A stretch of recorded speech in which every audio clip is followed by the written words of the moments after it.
Rekaman pertempuran tank dari jarak dekat ramai beredar di media sosial Telegram pada Senin 10 Oktober 2022. Aksi saling serang itu berlangsung antara Sukhoi Stavka dan Kostromka dari arah Kherson.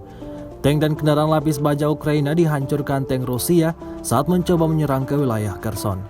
Tampak dalam rekaman barisan kendaraan lapis baja Ukraina mencoba untuk maju. Namun pasukan Rusia menegaskan bahwa mereka, pasukan Ukraina, tidak akan bisa melewati kubu Rusia.